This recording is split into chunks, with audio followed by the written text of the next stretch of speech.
upperclassmen feeling guapo to the max. Renzo Victoria, Jenmar Bragais, Reniel Gomez, and the rest of the Tikas Kapampangan team looking to mount a comeback here as they try to grab a 2-0 lead in this best of 5 series. But so far, things not looking good for Tikas as Kamsur protecting a 14-point lead as we enter the fourth quarter.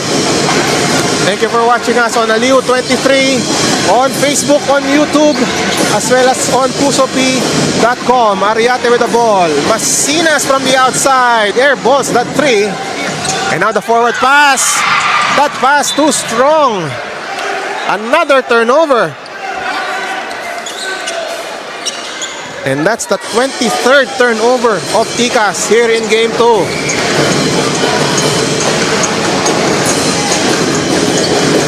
Almario with the ball. As we look at the turnovers, there's the confirmation. 23 for Tikas, 13 for Kamsur, and the ball off the foot of Magpantay. Here comes Bragais, a chance at a Blaze 3, and that's a Blaze 3 for Nico Santos.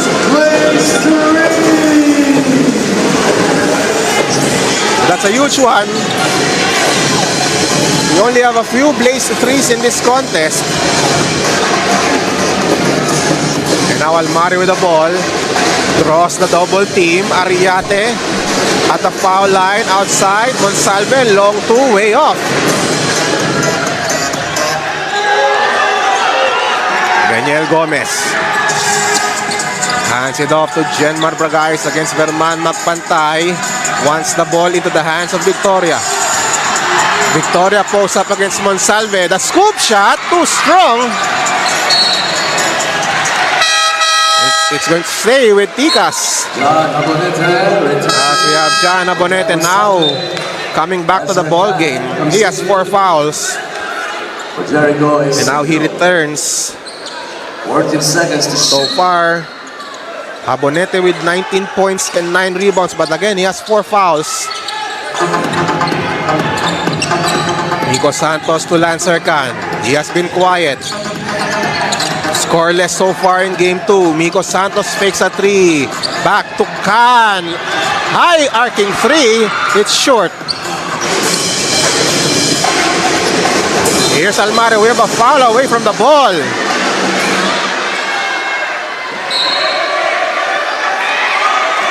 And it looks like Almario got hurt after the call. Whistle bell number 4, Lancer Khan is third. A foul on Lancer Khan.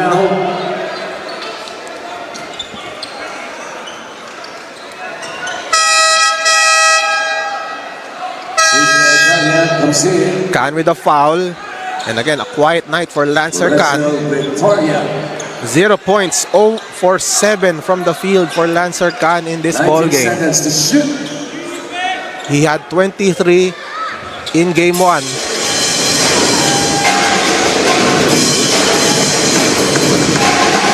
Ariate. Abonete is there for the screen. The roll by Abonete. Almario wide open. It's short. Offensive rebound by Kamsur. Fresh 14 for the Express. Ariate.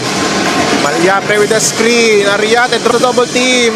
Wide open is Eugene Malyapre. Knocks down that jumper. Perfectly executed play for the Express. As the second chance points. 25 for Kamsur. And a 1-and-done possession there for Tikas. Magpantay with the ball. And we have a whistle. We have a stoppage of play.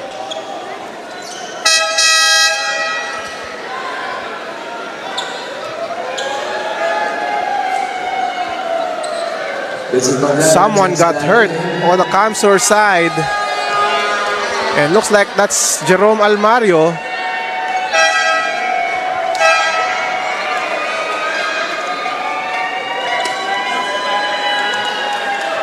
So Almario is on the bench right now.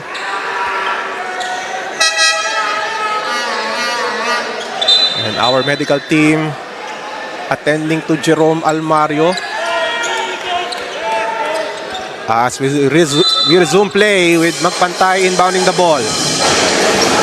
13-point lead for the Express here in Game 2. Camsur looking to tie this series. Before we go to the Bicol region for Games 3 and 4, Maliapre against Ganya. Turnaround shot. And a traveling violation. Turnover for Camsur.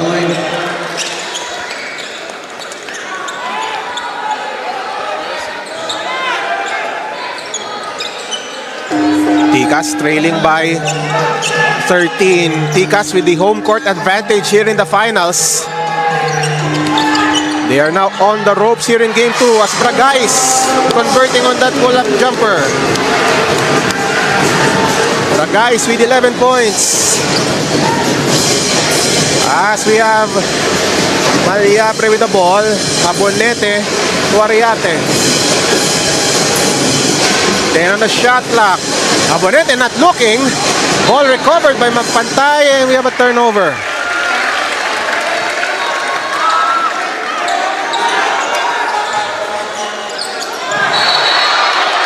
And we have a foul away from the ball. Maliapre pushing off Lancer Khan. Foul on Vincent Maliapre.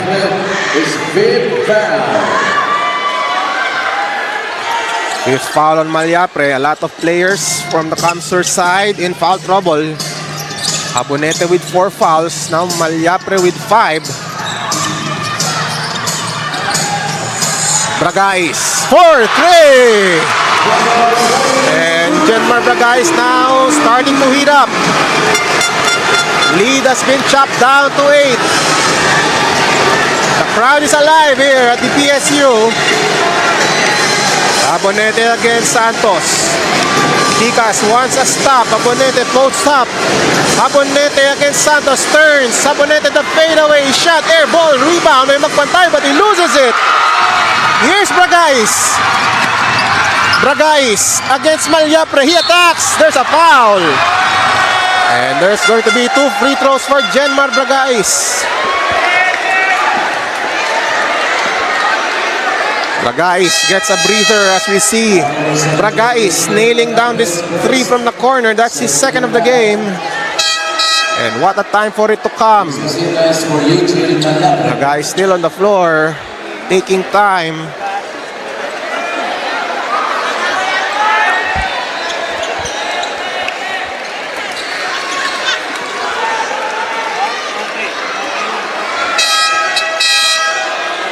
It's a mandatory substitution for Genmar Bragais.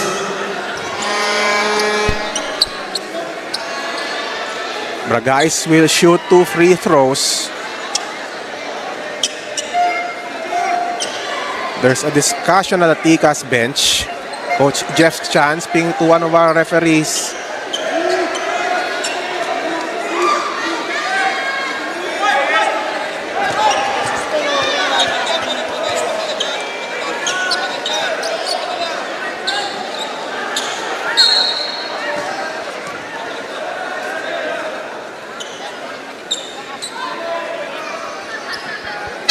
Look at the numbers of Genmar Bragais.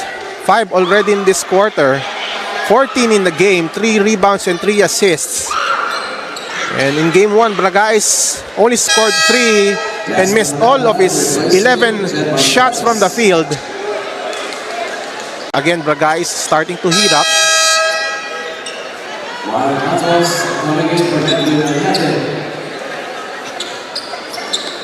And I believe there was a mandatory substitution on the part of Genmar Bragais. So now it's Manalang at the line in his place. He converts on the first.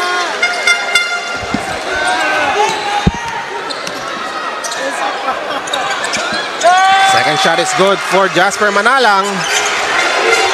Only a 6-point lead for the Camsur Express. Matos still at the backcourt. Matos attacks, kicks it out. Maliapre, jumper is good, and that's huge for Camsur. And now on the run is Khan. Blaze 3 for Lancer Khan.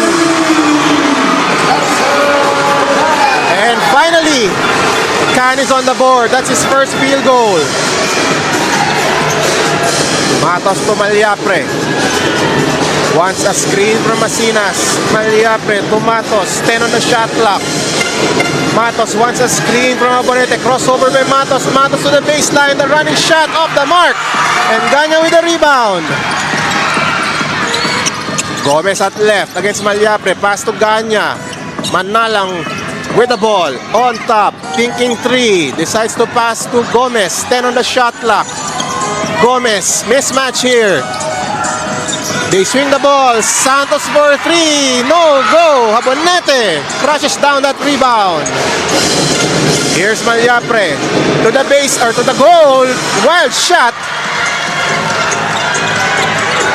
And now here's Manalang against Malyapre to Santos. Hand off to Can. Can takes this three. Huge three for Lancer Can.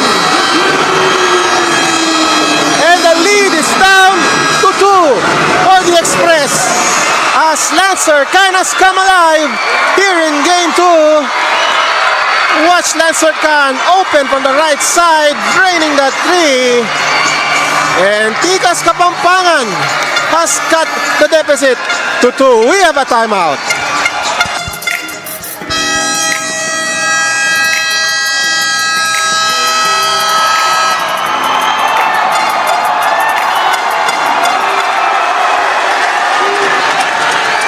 Back to the ball game as we see Lancer Can with that blaze three followed by that three from the right wing after being scoreless in the first half. He started 0 for 7 in this game and now since then he is 2 of 2. And now it's just a 2-point lead for Kamsur. A chance of defense from this crowd here at the Pampanga State University. We have a foul on Jasper Manalang. Fifth foul on Jasper Manalang. That's the 5th foul on Manalang. And again, Lancer Can quiet all game long. Then all of a sudden, Can making that blaze 3 and then that 3 to cut the lead of Kamsur to 2. Can Kamsur respond? Masinas. Matos with the ball against Gomez. Abonete looking to answer on top. Short on the 3. Long rebound. And Ganya lets the ball sail out. Tikas with a chance to tie.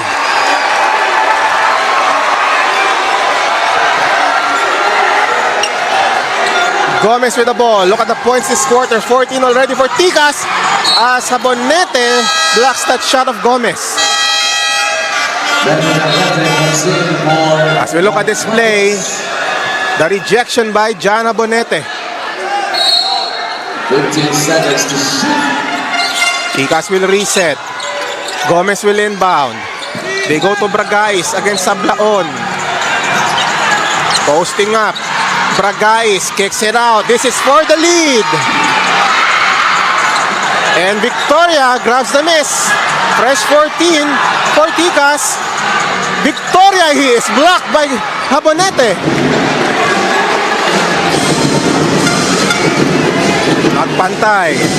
Under 6 minutes to play here in game 2. Kamsur looking to tie the series. Magpantay against Bragais. 9 on the shot clock. Magpantay still with the ball. Abonete with 5 on the shot clock. Sablaon sees an open lane. Drop pass. Abonete is fouled. They will shoot the pair. And Abonete will troop to the line. Line number 4, Lancer Can. Sablaon with the open lane, deciding at the last second to dish it out to Abonete. As we see Coach Jeff Chan on your screen. Abonete now with 19 points, 0 this quarter. And he's hearing it from this crowd here at PSU.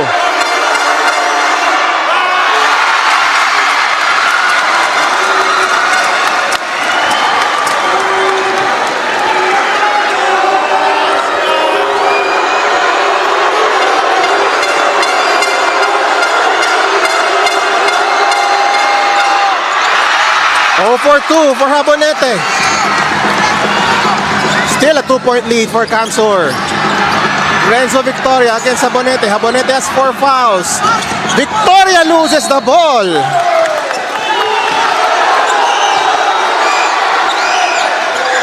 And Coach Jeff Chan unhappy with that turnover. And again, another turnover for Tikas. Ariate calling a fist play for Camsur. Abonete against Victoria. Abonete handoff to Sablaon. Then on a shot clock, Sablaon attacks Victoria. Wild shot. Abonete offensive rebound. Fresh 14. Sablaon, that 3 is short. And Ganya with the rebound. Tikas dodging a bullet. They are still down by 2. Tikas though coming up empty. Here's Bragais for the leader. Ball. Victoria offensive rebound. Victoria in trouble. And that's a turnover for Tikas. Ariate against Bragais to Abonete. To the lane. Oh, and a hard fall by Abonete. And they will review this one. Possible flagrant foul. This is still in the shaded area in front of the respective benches. And no Abonete is still down on the floor. Abonete took a hit on his drive to the basket. Abonete still down. Possible flagrant foul on Tikas. They will check on the video.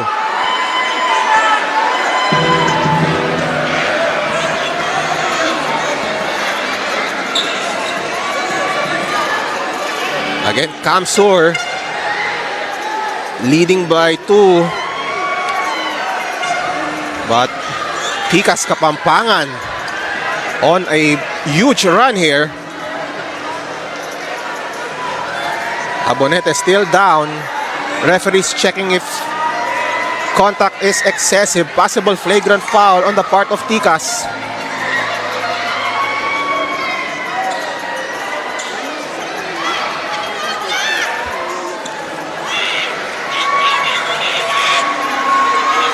So if we just join us, Camsur once led 89-78 early, or check that, 89-76 early in the fourth. But now, Tikas Kapampangan on a 13-2 run, led by Lancer Khan,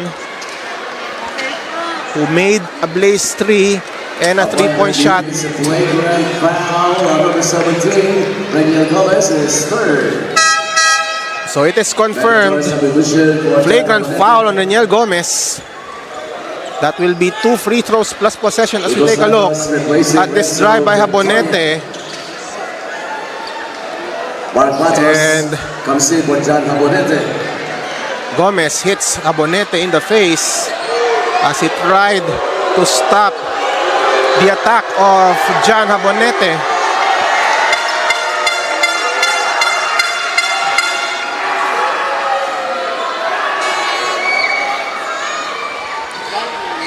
Two free throws, Mark Matos. So now Matos will shoot a pair. Last possession for the Express. Matos calmly sinking that free throw. 7 points already for Mark Matos. What a game for him here in game 2. He knocks down that second. That was Sauder coming in for Edwin Ariate. Camsur now with a 4-point lead. They have the ball Stays with 14 seconds. after that flagrant foul on Reniel Gomez. Matos will inbound. They go to Sablaon. Guarded by Bragais. Sablaon, handoff to Matos. 10 on the shot clock. Matos now being guarded by Santos. Magpantay for 3. It's short. There's a foul. And it's going to be 3 free throws for Verman Magpantay.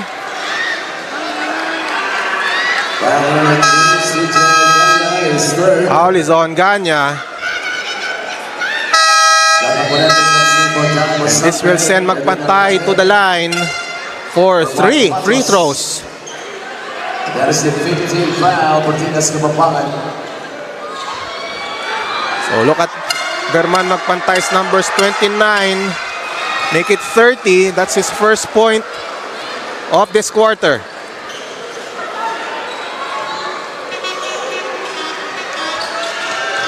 Magpantay already with 30 points. 31 now for Magpantay after scoring 21 in the first half. Look at the slow-mo. There's the foul by Ganya as he tried to challenge that 3. 3 for 3 for Verman. Timeout. And a timeout has been called by Tikas. They are down by 7 points. We will return after this break.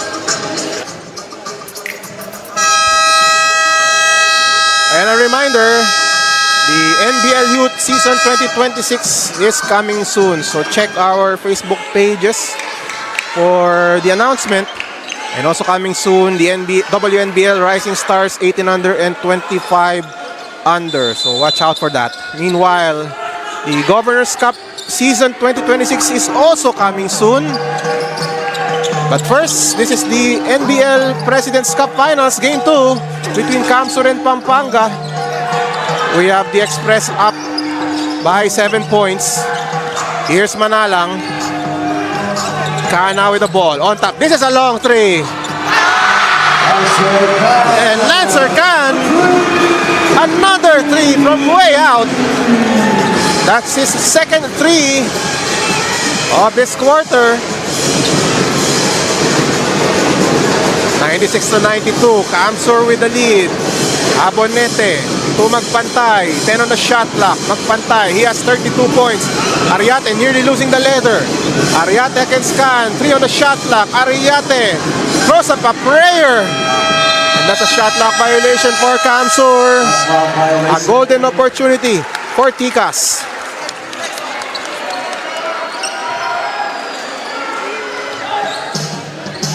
They go to Bragais against Sablaon. Bragais crosses the timeline. Bragais at left against Habonete. Bragais fakes up and under. Pass to Manalang. Manalang with his drive. Kicks it out. Nico Santos from the outside. And it rains the 3.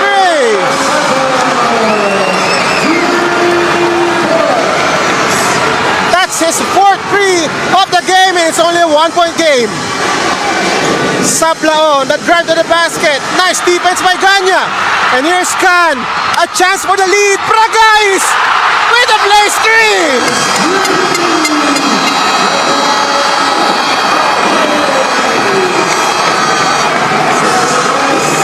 And Kamsur has called for a timeout as Tikas Kapampangan, thanks to that place 3, is now in front. But first, watch this. Khan with that cold-blooded 3 over Abonete, and then that was followed by another 3 by Miko Santos, and then crowd erupts as Genmar Bragais making that place 3. We have a timeout.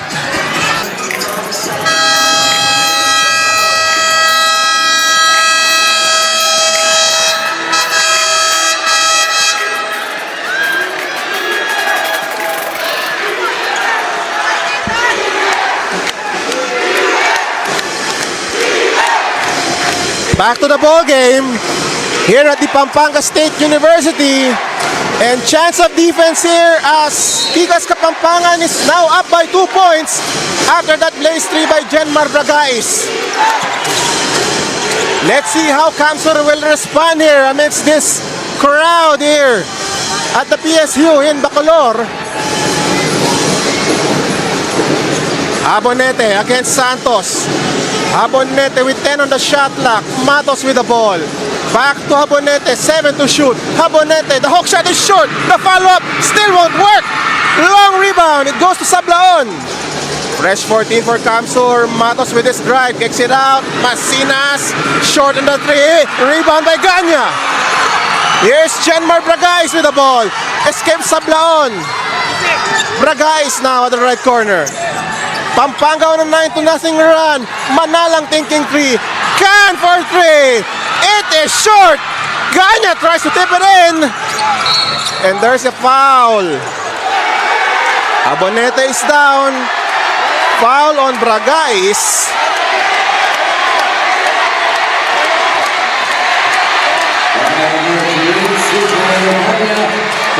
Foul on Ganya, I should say. And Abonete is still down.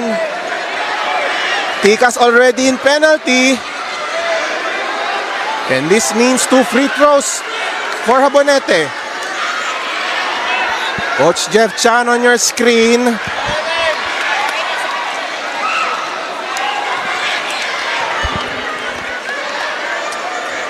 Potential game-tying free throws for John Jabonete.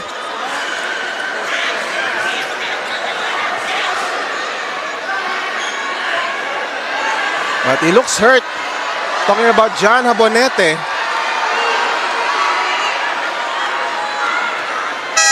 And now Jabonete goes back to the bench. Replaces. He will replace John Jabonete and Arriete. Or Arriete will shoot a pair. Jabonete in a world of pain right now. And Arriete now at the line. He has to hear this crowd here in Bacolor.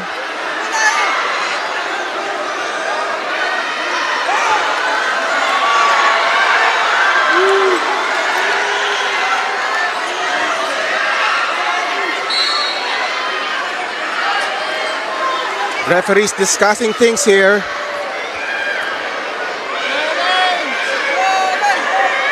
Warning yung Ticas Kapampangan for delaying the game. A delay of game warning for Ticas. And again, Arriate will shoot 2 free throws. With 2 minutes and 3 seconds remaining in game 2. Arriate, first free throw.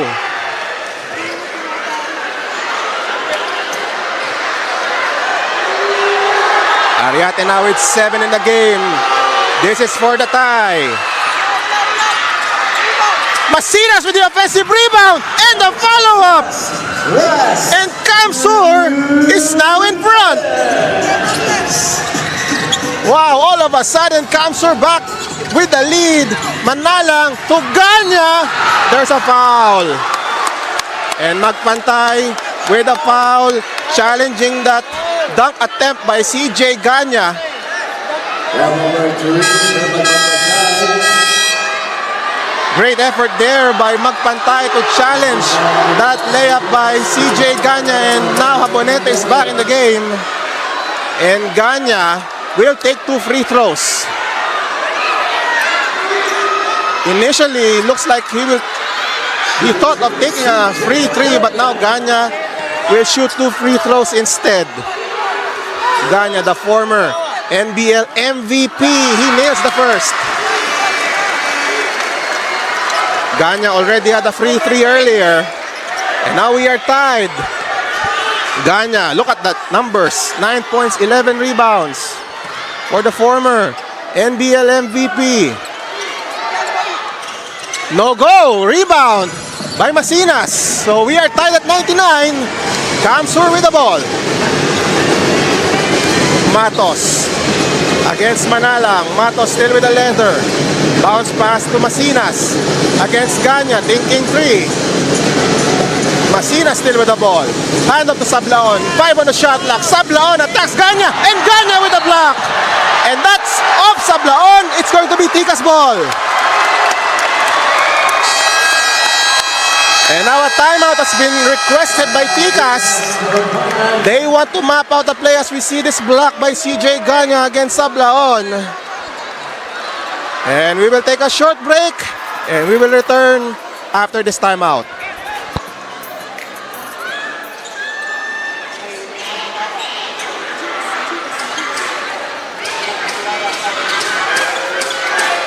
One minute and 27 seconds left. Here in game 2, we are tied at 99. Ticas with a 1-0 lead in this series. Ticas looking for a 2-0 lead. After this game, Kamsur looking to tie. Ganya sees an opening. He stops. And now here is Manalang against Matos. Kicks it out to Bragais. Bragais for the lead. It is short. Arriate with a rebound. Kamsur with a chance here to take the lead. Matos being bothered by Bragais. Look at that defense. Matos escapes. Arriate with the ball. 10 on the shot clock. Arriate passes it to Jabonete. 7 to shoot. Jabonete against Santos. Jabonete shot is good. John Jabonete gives Kamsur the lead. Under a minute to play. Tikas with a chance to respond. Bragais the drive to Ganya. Santos. Ganya fakes. Pass to Manalang. 12 on the shot clock. Manalang throws up a prayer and he will shoot 2 free throws. Number 10, Jasper Manalang, a chance to tie, but look at this gutsy play by John Habonete over Miko Santos. And then on the other side, Manalang able to draw a foul. 2 free throws for Jasper Manalang with 42 seconds left. Pressure-packed free throws for Jasper Manalang. And he has been automatic so far at the foul line. Talking about Jasper Manalang.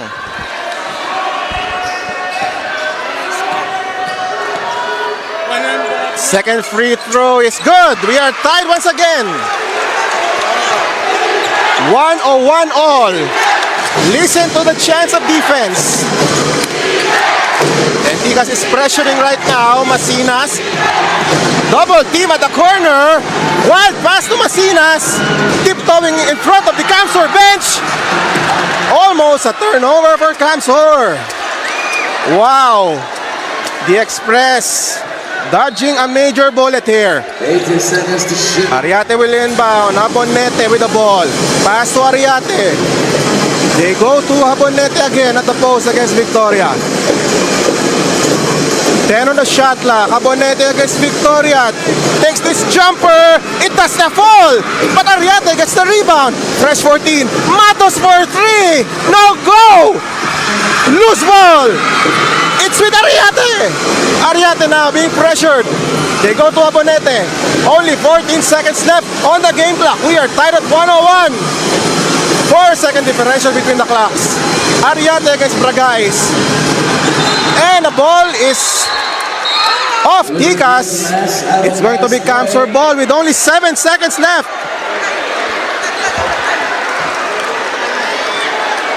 Only 3 on the shot clock. They will review this. Wow, what a finish to this game too. This is a crucial review. Crucial review here. The initial call is Camsor ball. With a score tied at 101.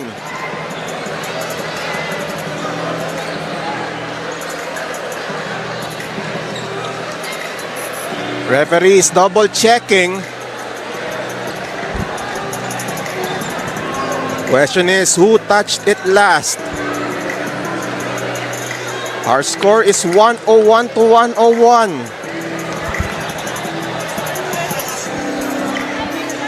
If Camsor ends up with the possession, they only have 3 seconds on the shot clock. So now 7.7 seconds as we see the slow-mo. And that's off Victoria. Based on that review, and Camsor has requested for this timeout. We will return shortly.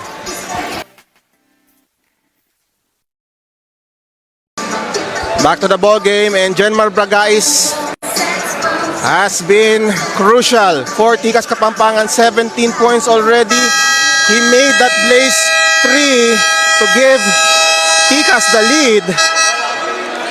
Bragais also nailing this 3 from the corner. And again, he has been heroic so far for Tikas, but this game is not yet over. 7.7 seconds on the game clock. 3 on the shot clock for Camsor. They have the ball. They will inbound in front of the Camsor bench.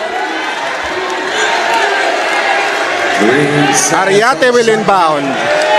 Ariate, the hero in game 3 of the semis against the Taguig Generals. He will inbound the ball.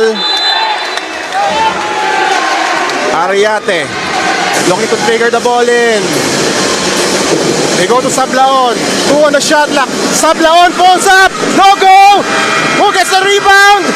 It's with Kamsur. 4 seconds remaining. Pagpantay. Sablaon. 2 seconds. Sablaon for the win! For the win! Sablaon nails the 3. And Kamsur looks like they have tied the series. Sablaon nailing the 3. Silencing the crowd, but let's check. The referees will check if that shot will count. Sablaon knocking down that 3-point shot. We will wait for the official word.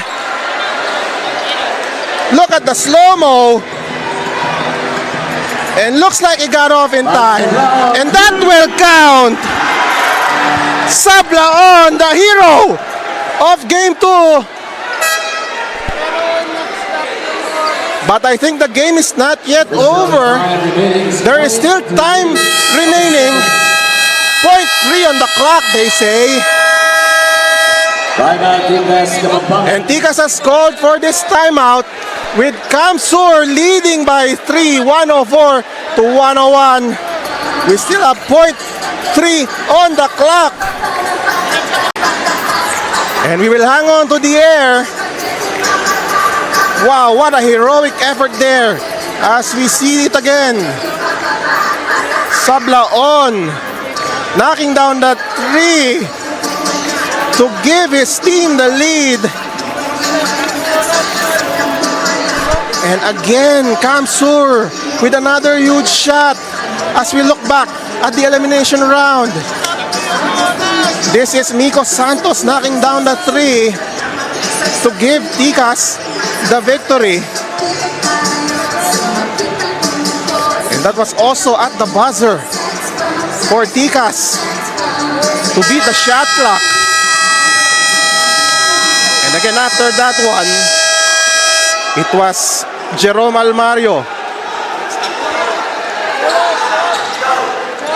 and Ariate knocking down that 3 for Kamsur to give them the win.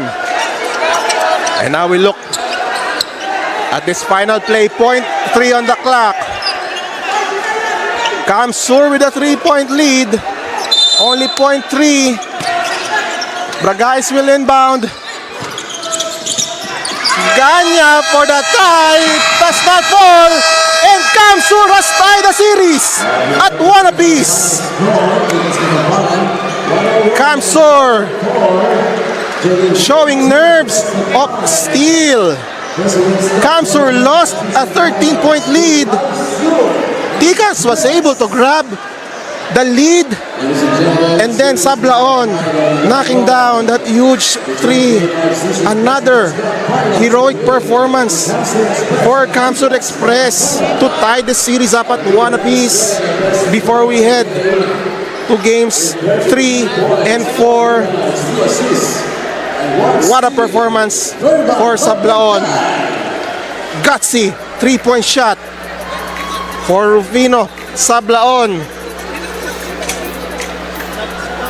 And that was his second 3 of the ball game. But what a time for it to come for Kamsur Express. Kamsur tying this series up on the road, beating Tikas Kapampangan here at the Pampanga State University.